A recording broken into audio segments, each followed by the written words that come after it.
মির্জা ফখরুল কইছে জনগণ গণভোট বুঝে না, সনদও বুঝে না। তো বুঝানোর দায়িত্বটা কার? না বুঝলে পলিটিশিয়ানদের। তো আপনি পারেন না কেন বুঝাইতে? আপনি বুঝান নাই কেন? জনগণ গণতন্ত্র কারে বলে বুঝে? বাংলাদেশি জাতীয়তাবাদ কারে বলে বুঝে? উনি জেগেছেন কাউরে? সাধারণ জনগণের কথা বাদ দেন, বিএনপির একজন কর্মী সমর্থকরা জিজ্ঞেস করে দেখেন তো কি উত্তর পান। এর মধ্যে দেখলাম জয়নুল আবেদিন ফারুক গণভোটের না ভোট দেওয়ার আহ্বান জানাইছে। দেখেন এই নিরেট বেকুবড়ে আপনি কি বলবেন? হুদাই পলিটিক্স করে, পলিটিক্সের বোঝে না, পলিটিক্স করতে আসছে। এমপি মন্ত্রী মিনিস্টার হয়ে যায়, হুইপ হয়ে যায়। তার দল কি জুলাই সনদের বিরোধী? তার দল তো লাফাইতে লাফাইতে গিয়ে জুলাই সনদে সাইন করে এসেছে। গণভোট তো হবে জুলাই সনদের উপরে, মানে সে যেইটাই সাইন করে এসছে তার উপরে গণভোট হবে।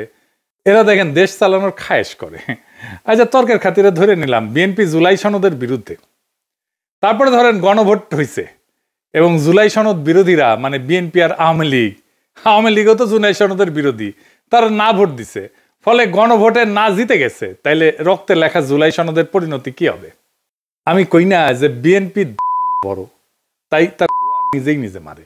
বিএনপি যখন না ভোটের ক্যাম্পেইন করবে তখন নিজের নিজেই কেমনে মারবে সেটা বুঝে নিতেছে। আসেন আগে একটা বিষয় একটু খোলাসা করে নি। আমার তো শত্রুর অভাব নাই, শত্রুরা বেশিরভাগই মূর্খ সোদা। তাই মূর্খ সোদারা এসে বলবে জুলাই সনদকে ফালতু কইছে এই পিনাকি কয়দিন আগেই, আজ জুলাই সনদ প্রেমে গদ হইছে। আমি এখনো মনে করি জুলাই সনদ ফালতু।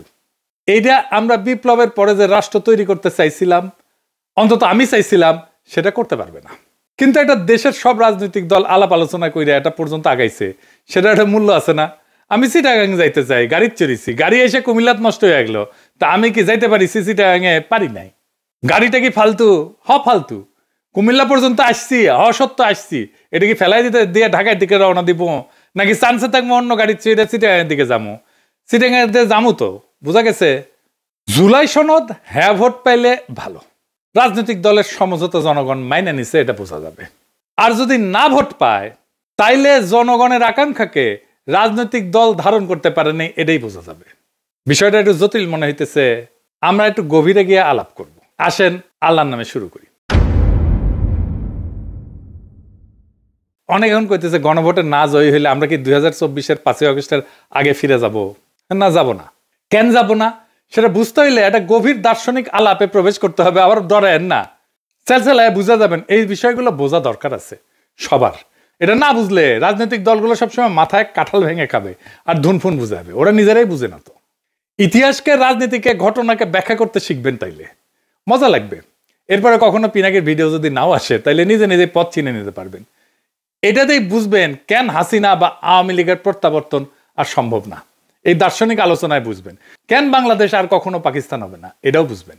কেন বাংলাদেশকে আর কখনো পদানত করতে পারবে না ইন্ডিয়া, এটাও বুঝবেন। আসেন এই আলাপে ঢুকি। 2024 বলেন, 1971 বলেন, বা ফরাসি বিপ্লব বলেন, এগুলো বুঝতে হলে আমাদের একজন ফরাসি দার্শনিক আলাবাদিউরের শরণাপন্ন হইতে হবে, নাইলে আমরা কখনো 2024 বুঝবো না। আর সারাক্ষণ আতঙ্কে থাকবো এই হাসিনা বোধহয় চট করে ঢুকে গেল, আবার ফ্যাসিবাদ ফিরে আসলো নাকি। উনি জন্ম নিয়েছিলেন 1937 সালে, আমার চাইতে 30 বছরের বড় একজন ফরাসি দার্শনিক, সাহিত্যিক, নাট্যকার, রাজনৈতিক চিন্তাবিদ, একসাথে মেলা কিছু, একই অঙ্গে অনেক রূপ। আলাবাদিও জনগণের জীবনের সেই মুহূর্তগুলোকে বুঝতে চান, বোঝাইতে চান যেখানে পুরনো নিয়ম ভেঙে পড়ে এবং নতুন সত্য জন্ম নেয়, আমাদের জন্য খুবই প্রাসঙ্গিক। তিনি মনে করেন সত্য নির্দিষ্ট ঘটনার মাধ্যমে প্রকাশিত হয় এবং মানুষ সেই সত্যের মাধ্যমে নতুন পরিচয় তৈরি করে। তার মূল দার্শনিক অবদানগুলোর মধ্যে একটা হইতেছে ইভেন্ট থিওরি। এরই ওনার সবচেয়ে বড় অবদান। তিনি বলেন যে সমাজ সাধারণত স্থিতিশীল অবস্থায় থাকে, এটাতে উনি বলছেন বিইং। হাসিনার আমলে যখন সবাই মনে করতেছিল আর কিছু হবে না, হাসিনা না মরা পর্যন্ত ক্ষমতায় থাকবে, সেইটা হইতেছে বিইং। কিন্তু হঠাৎ কিছু মুহূর্ত আসে যখন আগে সব নিয়ম ভেঙে যায়, এটাকে বলেন উনি ইভেন্ট, এবং নতুন সত্য তৈরি হয়। আর যারা সেই সত্যকে ধারণ করে তারা হয়ে ওঠে সাবজেক্ট। চারটা ধারণা: বিইং, ইভেন্ট, ট্রুথ, সাবজেক্ট। এটাই উনার দর্শনের কেন্দ্র। কঠিন লাগতেছে? লাগারই কথা, আমারও কঠিন লাগেছিল, বুঝতে মেলা সময় গেছে। আচ্ছা, আরো একটু বুঝাই বলতেছি। হ্যাঁ, বিইং বা অস্তিত্ব বা স্থিতাবস্থা, এটা বলতে বোঝায় যে যে অবস্থায় সবকিছু চলতে থাকে সেখানে নিয়ম, অভ্যাস, রীতি, ক্ষমতা সব স্থির হয়ে থাকে, সেখানে সত্য প্রকাশ পায় না, সেখানে মানুষ নিজেদের গভীর সম্ভাবনাকে চেনে না। আমরা কি করতে পারি, আমাদের পক্ষে কি করা সম্ভব, মানুষ বুঝতে পারে না। যেমন হাসিনার শাসন যে টিকবে না, এটা অনেকে বুঝতে পারে নাই। এটি স্থিতাবস্থা। এটা যারা দেখতে পারে, যারা বলে হাসিনা টিকবে না, তারা তাদেরকে উপহাস করছে। এইটাকে স্বাভাবিক চলমান অবস্থা বলে, যেখানে পৃথিবী যেমন আছে তেমনই থাকবে। এই অবস্থায় মানুষ এবং সমাজ নিজেদের সীমাবদ্ধতা আর শক্তি নিয়ে সচেতন না, তার মধ্যে পরিবর্তনের কোনো আকাঙ্ক্ষা জাগে না, শুধু চলিচ্ছে চলিচ্ছে আর চলিচ্ছে। তার মানে বিইং হইতেছে স্থির, অভ্যস্ত, নিয়ম মাফিক অস্তিত্ব। এখন অনেকে কয় না যে পিনাকি দেশটাকে অস্থিতিশীল রাখতে চায়, এরা হইতেছে সেই স্থিতাবস্থার ফুট সোলজার, যারা চায় বাংলাদেশ আগে যেমন ছিল সেরকমই থাকুক। 2 নম্বরে হইতেছে ইভেন্ট বা বিচ্ছেদ মুহূর্ত। ইভেন্ট হইল যেই মুহূর্ত স্বাভাবিক অবস্থার ভিত ফাটায় চুরমার কইরা দেয়। এই বিইং বা স্বাভাবিক অবস্থা, স্থিতাবস্থা, এটার ভিত একেবারে চুরমার কইরা দেয়, ওইটাকে ভেঙে নতুন সম্ভাবনার দ্বার খুলে দেয়, যার আগমনটা আগের নিয়ম দিয়ে ব্যাখ্যা করা যায় না, যা হঠাৎ সত্যের আবির্ভাব ঘটায়। তাই ইভেন্ট আসলে একটা বিচ্ছেদ, এটাকে উনি বলছেন রাপসার, ভেঙে পড়ে, যেখানে পৃথিবী আগের মতো থাকে না, বাংলাদেশও আগের মতো নাই। 2024-এর অগাস্ট বিপ্লবের পরে এই ইভেন্টে হঠাৎ সত্যের উদ্ভব ঘটায়, পুরানো নিয়ম থেকে বিচ্ছেদ ঘটায়। 2024 সেই ইভেন্ট, সেই রাপসার, সময়ের গর্ভ থেকে চিৎকার করে রক্তস্নাত হয়ে জন্ম নেওয়া নতুন সময়। এরপরে আসে ট্রুথ। এই ট্রুথ মানে সত্য না, এই ট্রুথ হইল ইভেন্ট থেকে জন্ম নেওয়া এক নতুন সম্ভাবনা, এক নতুন নীতি, এক নতুন দিশা, যা সেই স্থিতাবস্থার পুরনো নিয়মকে চ্যালেঞ্জ করে, যা ধীরে ধীরে বাস্তবতাকে পরিবর্তন করতে পারে। তার মানে ট্রুথ একটা পথ, যা ইভেন্টের ভিতর থেকে উঠে আসে এবং ধীরে ধীরে পৃথিবীকে নতুনভাবে প্রকাশ করে। ট্রুথ হইতেছে ইভেন্ট থেকে জন্ম নেওয়া এক নতুন সম্ভাবনার পথ। এরপরে আসে সাবজেক্ট। সাবজেক্ট হইতেছে সেই ট্রুথ বা সেই সত্যের ধারক, মানুষ, জনতা। বাদিউ বলেন যে মানুষ জন্মগতভাবে সাবজেক্ট না, সাবজেক্ট হয়ে উঠতে হয়। ইভেন্টের সত্যকে গ্রহণ কইরা ট্রুথের প্রতি বিশ্বস্ত থেকে নতুন পথকে রক্ষা এবং এগিয়ে নিয়ে পুরনো বিইং এ ফিরে না যাওয়াটাই হইতেছে সাবজেক্টের কাজ। এই সাবজেক্ট ট্রুথের বাহক।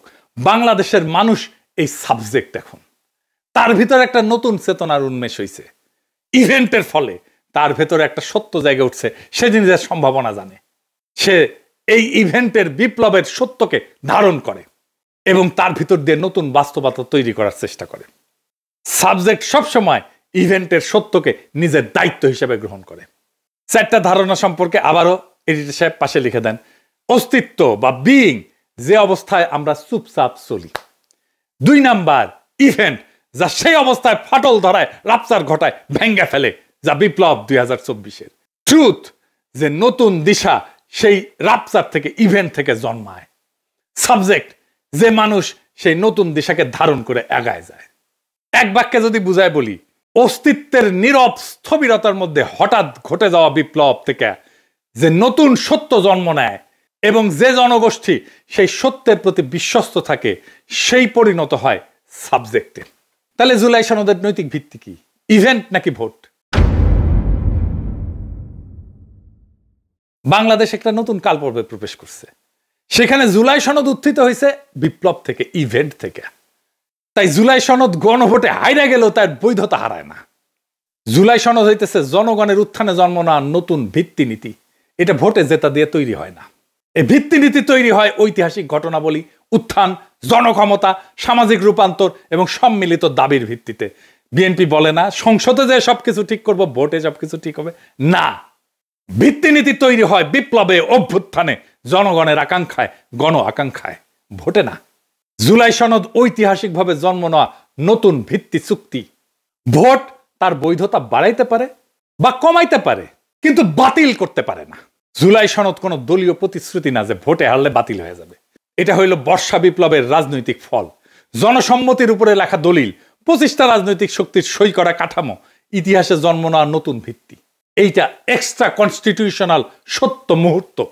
এইগুলোর কারণে জুলাই সনদ একটা ভিত্তিনীতি অস্থায়ী হইতে পারে, এটা গণভোটে স্থায়ী হবে। আর যদি গণভোটে না ভোট পায়, তারপরেও একটা নতুন সত্য উত্থিত হবে, সেটা আমরা আসব। এইবার আসেন আরেকটা বিষয় দিয়ে আর একটু এটা বুঝে দেখি। আরেকজন দার্শনিকের আলোচনা একটু বুঝে দেখবো। এখন কইবে আমার ক্ষুদ্র ভাতার ভগিনা আজকে দর্শন দিয়ে একেবারে ভাগাভাগি করে ফেলছে, মাথার উপর দিয়ে যাইতেছে না মাথার উপর দিয়ে। আমি জানি অনেকেই বুঝতেছেন। আসেন আর একটা বিষয় বুঝে দেখি, সেটা বৈধতা, জনবৈধতা। ভোট নিয়ে চিল্লাইতেছে না বিএনপি, এইটার বিরুদ্ধে তো তত্ত্ব দাঁড় করাইতে হবে, দার্শনিক বোঝাপড়া পরিষ্কার করতে হবে। আসেন সেটা বুঝে দেখি। কার্ল স্মিথ বলে একজন জার্মান দার্শনিক ছিলেন। ওনার সবচেয়ে বিখ্যাত ধারণা বা বিখ্যাত উক্তি হইতেছে, sovereign is he who decide the exception. ইংরেজি যেহেতু কইছে ঠিকই কইছে, তাই না? মানে যে ক্ষমতা সংকট পরিস্থিতিতে, মানে এক্সেপশন বলতে উনি সংকট পরিস্থিতি বলছে, তাই বলতেছেন উনি যে ক্ষমতা সংকট পরিস্থিতিতে চূড়ান্ত সিদ্ধান্ত নেয় সেটাই প্রকৃত সার্বভৌম ক্ষমতা। আর একটু বুঝে দেখি, খুব চমৎকার একটা বিষয়। কিন্তু সংবিধান ভেতরে নিয়ম সাধারণ সময় চলে, কিন্তু সংকট এলে সংবিধান কাজ করে না, নিয়ম কাজ করে না, সিদ্ধান্তই রাজনীতিকে নির্ধারণ করে। সেই সংকটময় মুহূর্তে নেওয়া সিদ্ধান্তই সংবিধানের গভীর দুর্বলতা এবং সীমা উন্মোচিত করে। এটাই স্মিথের ডিসিশনিজম বা সিদ্ধান্তমূলক তত্ত্ব। তাই যদি না ভোট পড়ে, তাইলে স্মিথের সেই ডিসিশনের মতোই সংবিধানের ভেতরে থাকা লুকানো দুর্বলতার সীমা দ্বন্দ্ব প্রকাশ করে দেবে। এটাকে বলা যেতে পারে সংবিধান যে ভুয়া সেটা উন্মোচন করে দেবে। এই সংবিধানের ভুয়াত্ব সাধারণ সময় ঢাকা থাকে, না জিতলে সংবিধানের সেই অমীমাংসিত বিরোধগুলো উপরে উঠে আসবে, তার ভুয়াত্বগুলো উন্মোচিত হয়ে যাবে। কোন দ্বন্দ্বটা সামনে আসবে? জনগণ বনাম দলীয় এলিট, কনস্টিটিউয়েন্ট পাওয়ার বনাম কনস্টিটিউয়েট পাওয়ার, মানে জনসার্বভৌমত্ব বনাম দলীয় আধিপত্য, অতীতের সেন্ট্রালাইজ রাষ্ট্র বনাম জুলাই উত্থানের দাবি করা নতুন কাঠামো, সংবিধানের পুরনো ভাষা বনাম রাজনৈতিক বাস্তবতা। সংবিধান সাধারণ সময়কে নিজেকে সম্পূর্ণ দেখাইলেও স্মিথের মতে সংকটে তার আসল দুর্বলতা প্রকাশ পায়। আমাদের প্রিয় সলিমুল্লাহ খানের প্রিয় দার্শনিক আছে লাকা, উনি একটা কথা বলেন, জুইসাস বাংলায় সরাসরি মানে হইতেছে স্বাধীন তীব্র অপ্রতিরোধ আকাঙ্ক্ষা, নিজের অস্তিত্বের পরিপূর্ণতা নিষিদ্ধ বা দমন করা আনন্দ, ইচ্ছার মুক্তি, অতি নিয়ন্ত্রণের বিরুদ্ধে স্বাধীনতার বিস্ফোরণ। রাজনীতিতে জুইসাস বলতে বোঝানো হয় জনগণের নিজস্ব তীব্র ইচ্ছাশক্তি, দমন করা রাজনৈতিক আকাঙ্ক্ষার প্রকাশ, স্বাধীনতার অনুভূতি, রাষ্ট্রশক্তির উপরে নিজেদের নিজস্ব ক্ষমতার দাবি, যা কোনো দল, সংসদ, নিয়ম দিয়ে পুরোপুরি নিয়ন্ত্রণ করা যায় না। না ভোটের যদি জয় হয়, তাহলে জনগণের সেই তীব্র ইচ্ছাশক্তির জয় হবে, জুইসাসের জয় হবে। জনগণ না ভোট দেওয়ার অর্থ হচ্ছে আমি তোমার ঐক্যমত কমিশনে বসে লেখা সংস্কার কমিশন দিনা। অর্থাৎ জনগণ নিজেরাই সিদ্ধান্তের উৎস। জনগণের আকাঙ্ক্ষা আর দলীয় বোঝাপড়া এটা পৃথক। জনগণ সংবিধানের উপরে কনস্টিটিউয়েন্ট পাওয়ার হিসেবে, সার্বভৌম ক্ষমতা হিসেবে আত্মপ্রকাশ করবে না ভোটের মাধ্যমে। তাইলে হ্যাঁ ভোট দিলে জুলাই সনদ জনগণের ভোটে বৈধ হবে, না ভোট দিলে জনগণের ভোটে সংবিধানের সীমা উন্মোচিত হবে। সংবিধানের সীমা বিষয়টা আর একটু বুঝেনি, তাছাড়া বিষয়টা খুব স্পষ্টভাবে বোঝা যাইতেছে না। একই জিনিস বারবার আসতেছে বলে বিরক্ত হয়েন না, এই বিষয়টা খুব গভীরভাবে আমাদের বুঝে থাকা দরকার। খুব জটিল বিষয়, কিন্তু এটা না বুঝলে আমাদের মাথায় কিন্তু সবসময় কাঁঠাল ভেঙে খাবে। সংবিধানের গভীর দুর্বলতা বা সীমা বলতে আসলে কি বোঝানো হয়? সংবিধান সবসময় দুইটা স্তরে কাজ করে। কনস্টিটিউয়েন্ট পাওয়ার, পাশে লিখে দেন এডিটর সাহেব, লেখা, নিয়ম, ধারা, প্রতিষ্ঠান। আর কনস্টিটিউয়েন্ট পাওয়ার, জনগণের মূল সার্বভৌম ক্ষমতা। সংবিধানের দুর্বলতা তখনই প্রকাশ পায় যখন লেখা নিয়ম বা কনস্টিটিউয়েন্ট পাওয়ার, যেটা জনগণের আসল ইচ্ছা বা সার্বভৌম ক্ষমতাকে ধরে রাখতে পারে না। মানে হইতেছে আমরা জনগণ যেটা পাই সেটাই সার্বভৌম ক্ষমতা, কনস্টিটিউয়েন্ট পাওয়ার। আর কনস্টিটিউয়েন্ট পাওয়ার সেটা হইতেছে এই জনগণের ইচ্ছা থেকে যেই ক্ষমতা সংবিধানের মাধ্যমে লিখিত হয়। বোঝা গেছে? আমার ইচ্ছাটা হচ্ছে সার্বভৌম ক্ষমতা, লেখালেখিটা হচ্ছে কনস্টিটিউয়েন্ট পাওয়ার। তার মানে সংবিধান যখন আমার জনগণের সার্বভৌম ইচ্ছাকে ধারণ করতে পারে না, ওখানে যেটা লেখা আছে আর জনগণের যেটা সার্বভৌম ইচ্ছা, সেই দুটো এক না, তখনই এই ফাটল তৈরি হয়। এটি সীমা। সংবিধান অনেক সময় রাজনৈতিক বাস্তবতা ধরে রাখতে ব্যর্থ হয়। কখন? যখন রাষ্ট্রযন্ত্র বদলায়, জনগণের রাজনৈতিক আকাঙ্ক্ষা বদলায়, আন্দোলন বা বিপ্লব হয়, পুরনো দল, পুরনো রাষ্ট্র কাঠামো যখন ভেঙে পড়ে, নতুন বৈধতা চায় যখন জনগণ, তখন সংবিধানে পুরনো লেখা সেই নতুন বাস্তবতাকে ধারণ করতে পারে না। এই অক্ষমতা একটা গভীর দুর্বলতা সংবিধানের। সংবিধান কেবল নিয়ম বলে, কিন্তু সংকটে কাজ করার ভাষা থাকে না তার।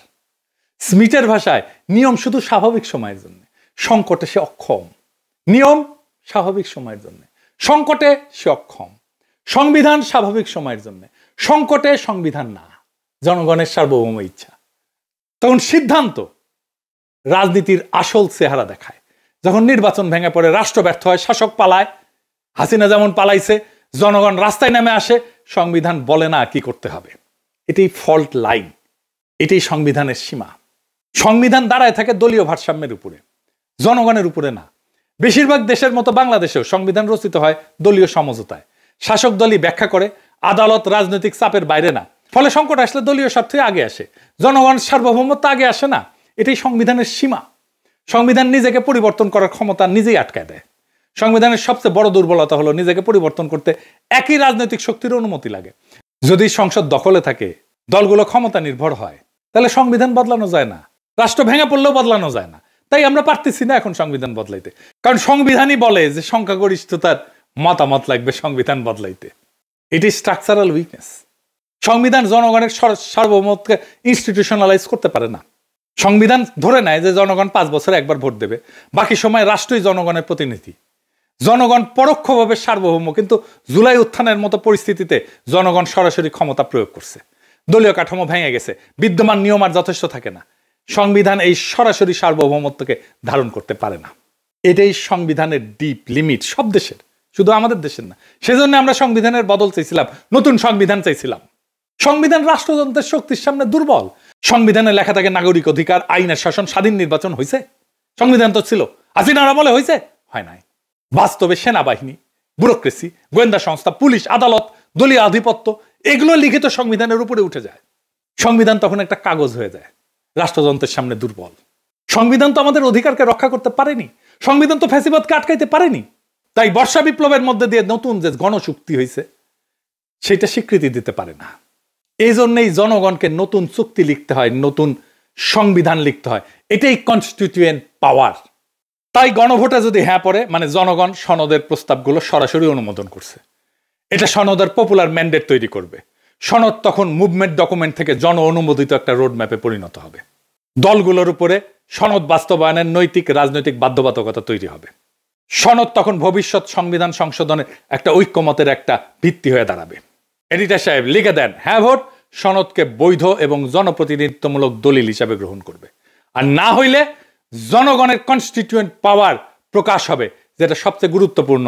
না জেতা মানে সনদ বাতিল না। জনগণ বলছে আমি সার্বভৌম, আমি ঠিক করব। আমরা কাগজ তৈরি করিনি, আমরা চাই নিজেরাই ভবিষ্যতের নিয়ম নির্ধারণ করতে। জনগণ বলছে দলীয় প্যাকেজ না, আমরা নিজেরাই সংবিধানের ভিত্তি চুক্তি লিখব। এটাই হইল কনস্টিটিউয়েন্ট পাওয়ারের ঘোষণা, যেই ক্ষমতা দিয়া নতুন সংবিধান লেখা হয়। না মানে জনগণ বিদ্যমান সনদকে ছাড়াই যায় নিজেদের হাতে সংবিধান রচনার কাজ হাতে নিতে চায়। তাই হ্যাঁ হোক বা না হোক, কোনো ফলই এই জাতিকে হাসিনার ফ্যাসিবাদের পুরনো অন্ধকারে ফেরত নিয়ে যাবে না। কারণ এই গণভোট দলীয় স্বার্থের খেলা না, এটা জনগণের সার্বভৌম ক্ষমতার ঘোষণা। হ্যাঁ জিতলে সনদ পাবে বৈধতা, আর না জিতলে বোঝা যাবে বাংলার মানুষ দলীয় স্ক্রিপ্ট মানে না। তারা নিজেরাই নিজেদের ভবিষ্যৎ এবং সংবিধান লেখার দায়িত্ব নিতে চায়। গণভোটের ফল যাই হোক, এটা একটাই সত্য প্রকাশ করে, রাষ্ট্র আর দলের না, জনগণের। এটাই বর্ষা বিপ্লবের বিজয়, এটাই ছাত্র জনতার বিপ্লবের বিজয়, এটাই 2024-এর বিপ্লবের বিজয়। ইনকিলাব জিন্দাবাদ।